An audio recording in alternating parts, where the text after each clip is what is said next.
आञ्जनेयं महावीरं रामायणपारायणम् अञ्जनागर्भसम्भूतं हनुमन्तं नमाम्यहम् आञ्जनेयं महावीरं रामायणपारायणम् अञ्जनागर्भसम्भूतं हनुमन्तं नमाम्यहम् आञ्जनेयं महावीरं रामायणपारायणम् अञ्जनागर्भसम्भूतं हनुमन्तं नमाम्यहम् आञ्जनेयं महावीरं रामायणपारायणम् अञ्जनागर्भसम्भूतं हनुमन्तं नमाम्यहम् आञ्जनेयं महावीरं रामायणपारायणम् अञ्जनागर्भसम्भूतं हनुमन्तं नमाम्यहम् आञ्जनेयं महावीरं रामायणपारायणम् अञ्जनागर्भसम्भूतं हनुमन्तं नमाम्यहम् आञ्जनेयं महावीरं रामायणपारायणम् अञ्जनागर्भसम्भूतं हनुमन्तं नमाम्यहम् आञ्जनेयं महावीरं रामायणपारायणम् अञ्जनागर्भसम्भूतं हनुमन्तं नमाम्यहम्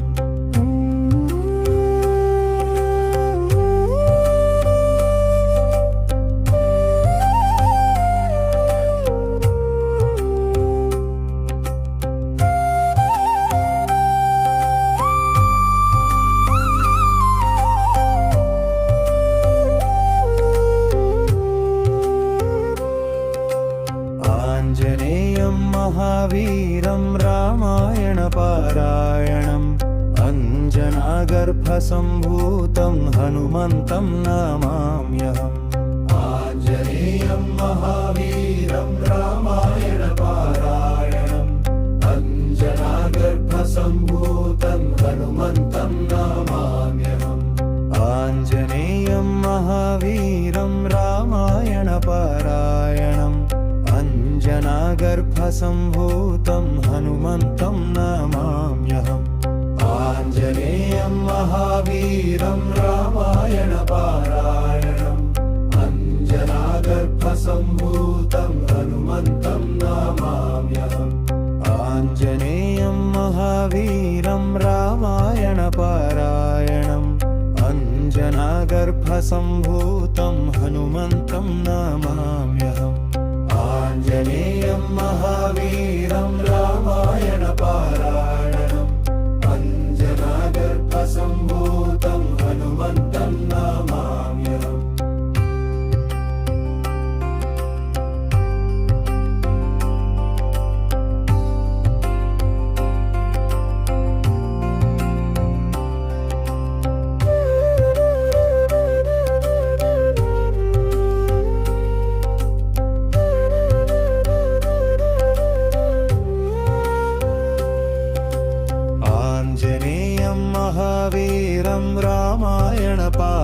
आञ्जनेयं महावीरं रामायणपारायणम् अञ्जनागर्भसम्भूतं हनुमन्तं नमाम्यहम् आञ्जनेयं महावीरं रामायणपारायणम् अञ्जनागर्भसम्भूतं हनुमन्तं नमाम्यहम् आञ्जनेयं महावीरं रामायणपारायणम्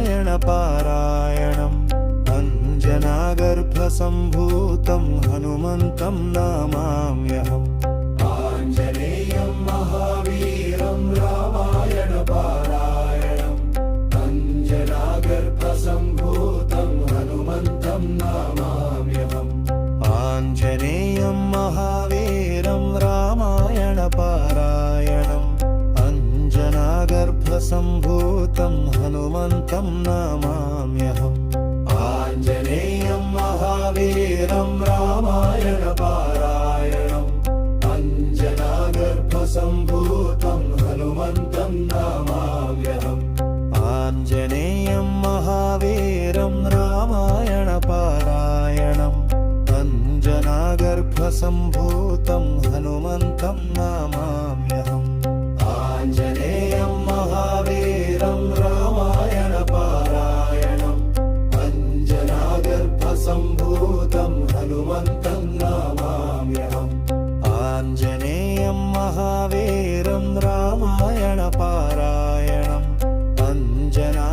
अञ्जनागर्भसम्भूतं हनुमन्तं नमाम्यहम् आञ्जनेयं महावीरं रामायणपारायणम् अञ्जनागर्भसम्भूतं हनुमन्तं नमाम्यहम् आञ्जनेयं महावीरं रामायणपारायणम्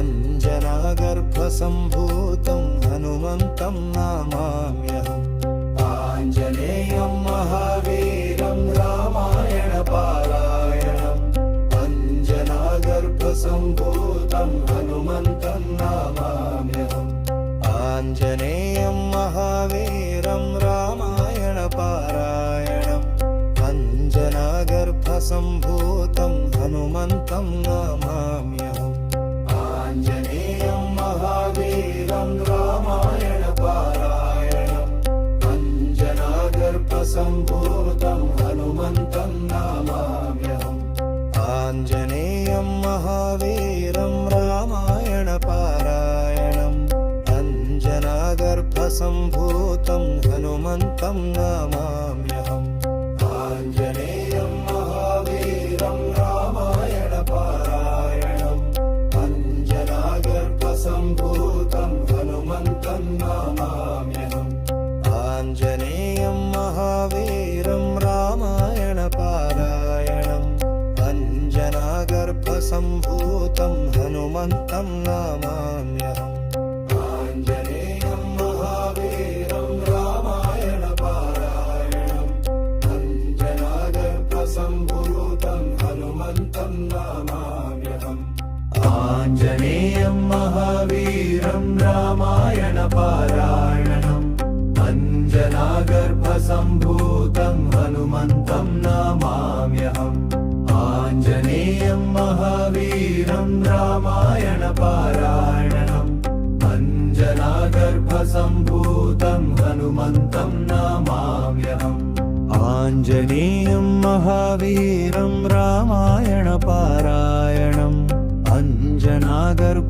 अञ्जनागर्भसम्भूतं हनुमन्तं नमाम्यहम् आञ्जनेयं महावीरं रामायणपारायणम् अञ्जनागर्भसम्भूतं हनुमन्तं नमाम्यहम् आञ्जनेयं महावीरं रामायणपारायणम् अञ्जनागर्भसम्भूतं हनुमन्तं नमाम्यहम् आञ्जनेयं महावीरं रामायणपारायणम् अञ्जनागर्भसम्भूतं हनुमन्तं नमाम्यहम् आञ्जनेयं महावीरं रामायणपारायणम् अञ्जनागर्भसम्भूतं हनुमन्तं नमाम्यहम् आञ्जनेयं महावीरं रामायणपारायणम्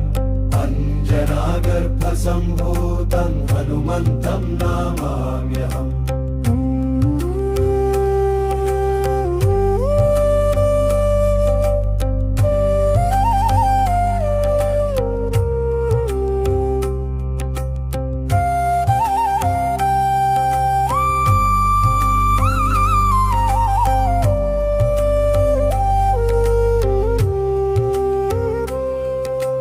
आञ्जनेयं महावीरं रामायणपारायणम् अञ्जनागर्भसम्भूतं हनुमन्तं नमाम्यहम् आञ्जनेयं महावीरं रामायणपारायणम् अञ्जनागर्भसम्भूतं हनुमन्तं नमाम्यहम् आञ्जनेयं महावीरं रामायणपारायणम् अञ्जनागर्भसम्भूतं हनुमन्तं नमाम्यहम् आञ्जनेयं महावीरं रामायणपारायणम् अञ्जनागर्भसम्भूतं हनुमन्तं नमाम्यहम् आञ्जनेयं महावीरं रामायणपारायणम् अञ्जनागर्भसम्भूतं हनुमन्तं नमाम्यहम् आञ्जनेयं महावीरं रामायणपारायणम् अञ्जनागर्भसम्भूतं हनुमन्तं नमाम्यहम्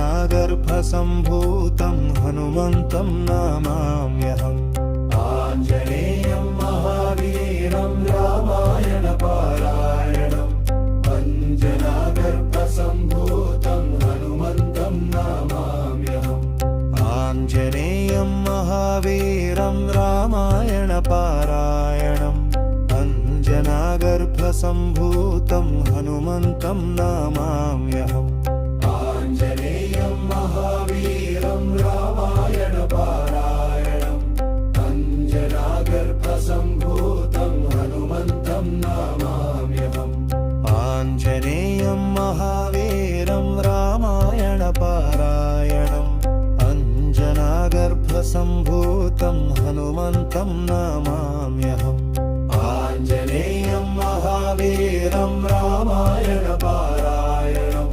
अञ्जनागर्भसम्भूतं हनुमन्तं नमाम्यहम् आञ्जनेयं महावीरं रामायणपारायणम् अञ्जनागर्भसम्भूतं हनुमन्तं नमाम्यहम् आञ्जनेयं महावीरं रामायणपारायणम् अञ्जनागर्भसम्भूतं हनुमन्तं नमाम्यहम् आञ्जनेयं महावीरं रामायणपारायणम् अञ्जनागर्भसम्भूतं हनुमन्तं नमाम्यहम् आञ्जनेयं महावीरं रामायणपारायणम् अञ्जनागर्भसम्भूतं हनुमन्तं नमाम्यहम् आञ्जनेयं महावीरं रामायणपारायणम् अञ्जनागर्भसम्भूतं हनुमन्तं नमाम्यहम् आञ्जनेयं महावीरं रामायणपारायणम् अञ्जनागर्भसम्भूतं हनुमन्तं नमाम्यहम् आञ्जनेयं महावीरं रामायणपारायणम् अञ्जनागर्भसम्भूतं हनुमन्तं नमाम्यहम् आञ्जनेयं महावीरं रामायणपारायणम् अञ्जनागर्भसम्भूतं हनुमन्तं नमाम्यहम् आञ्जनेयं महावीरं रामायणपारायणम् अञ्जनागर्भसम्भूतं हनुमन्तं नमाम्यहम् आञ्जनेयं महावीरं रामायणपारायणम् अञ्जनागर्भसम्भूतं हनुमन्तं नमाम्यहम् आञ्जनेयं महावीरं रामायणपारायणम् अञ्जनागर्भसम्भूतं हनुमन्तं नमाम्यहम् आञ्जनेयं महावीरं रामायणपारायणम्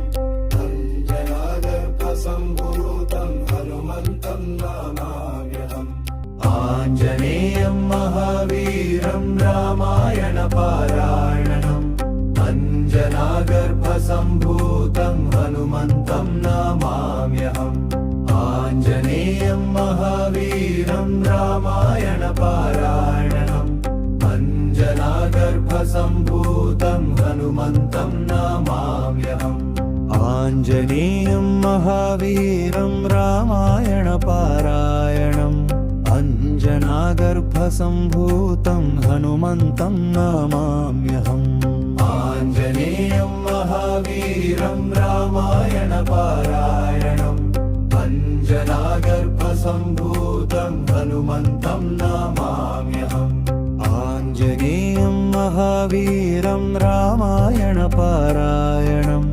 अञ्जनागर्भसम्भूतं हनुमन्तं नमाम्यहम् आञ्जनेयं महावीरं रामायणपारायणम् अञ्जनागर्भसम्भूतं हनुमन्तं नमाम्यहम् आञ्जनेयं महावीरं रामायणपारायणम् अञ्जनागर्भसम्भूतं हनुमन्तं नमाम्यहम् आञ्जनेयं महावीरं रामायणपारायणम्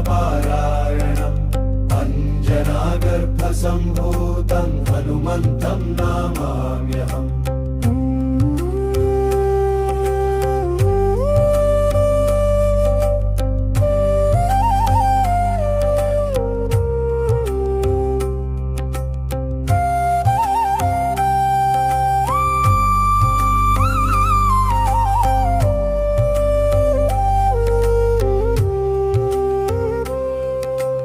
आञ्जनेयं महावीरं रामायणपारायणम् अञ्जनागर्भसम्भूतं हनुमन्तं नमाम्यहम्।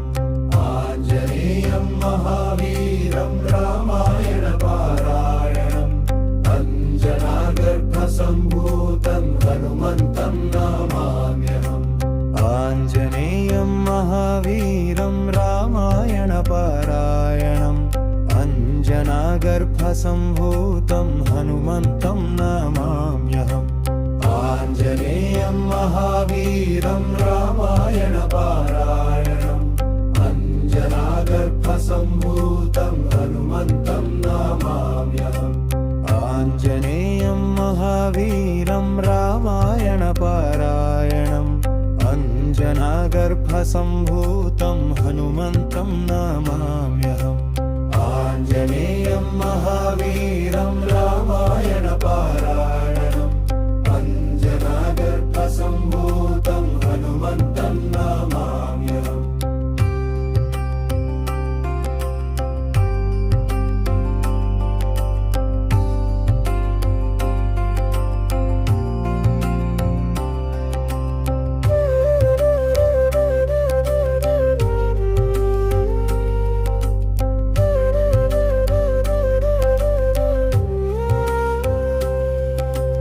आञ्जनेयं महावीरं रामायणपारायणम् अञ्जनागर्भसम्भूतं हनुमन्तं नमाम्यहम्।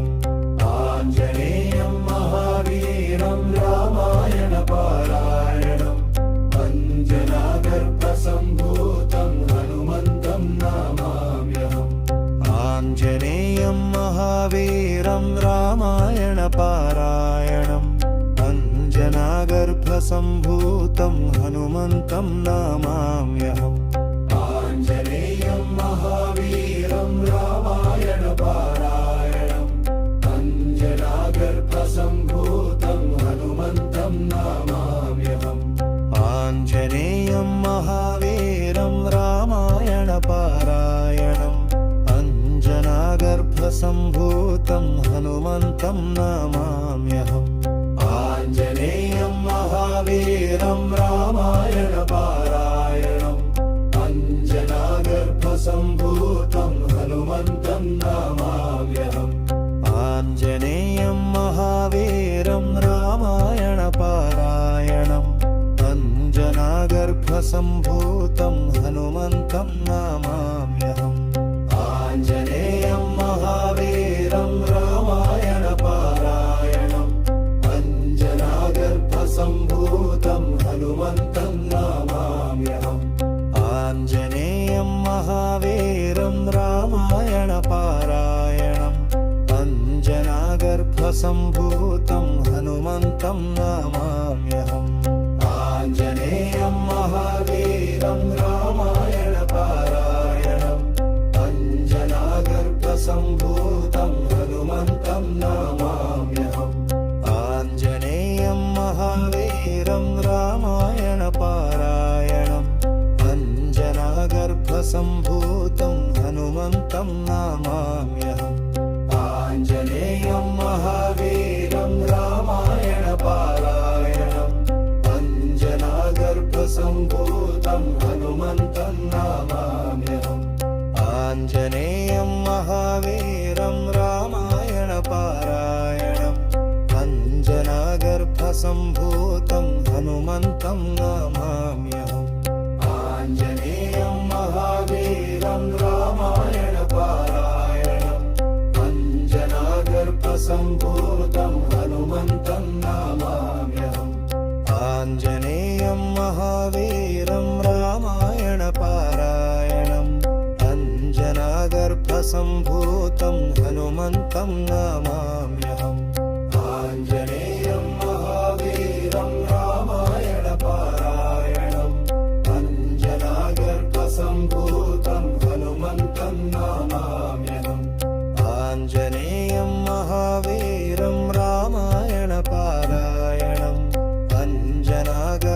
सम्भूतं हनुमन्तं नमाम्यहम् आञ्जनेयं महावीरं रामायणपारायणम् अञ्जनागर्भसम्भूतं हनुमन्तं नमाम्यहम् आञ्जनेयं महावीरं रामायणपारायणम्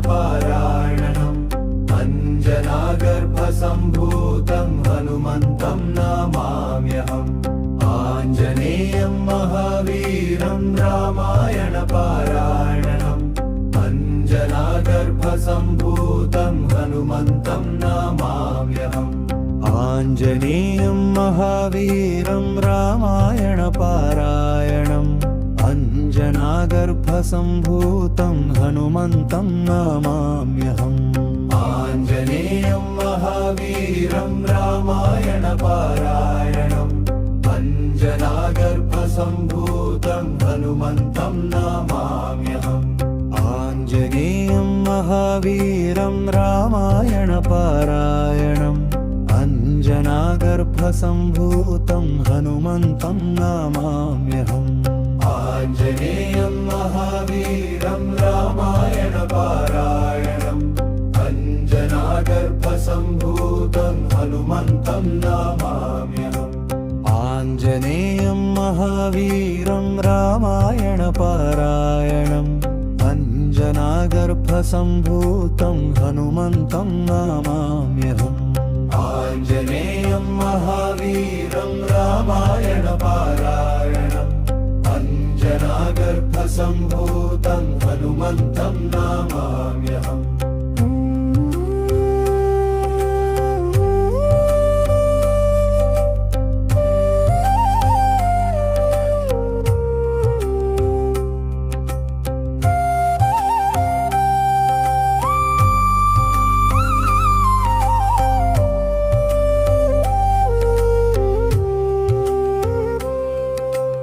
आञ्जनेयं महावीरं रामायणपारायणम् अञ्जनागर्भसम्भूतं हनुमन्तं नमाम्यहम् आञ्जनेयं महावीरं रामायणपारायणम् अञ्जनागर्भसम्भूतं हनुमन्तं नमाम्यहम् आञ्जनेयं महावीरं रामायणपारायणम् अञ्जनागर्भसम्भूतं हनुमन्तं नमाम्यहम् आञ्जनेयं महावीरं रामायणपारायणम्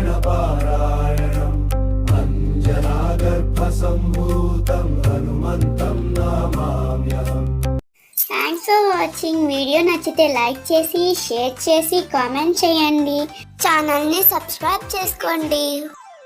మరిన్ని అప్డేట్స్ కోసం బెల్ ఐకాన్ ట్యాప్ చేయండి. ఛానల్ని సపోర్ట్ చేయండి. Thank you so much. By by. Have a good day.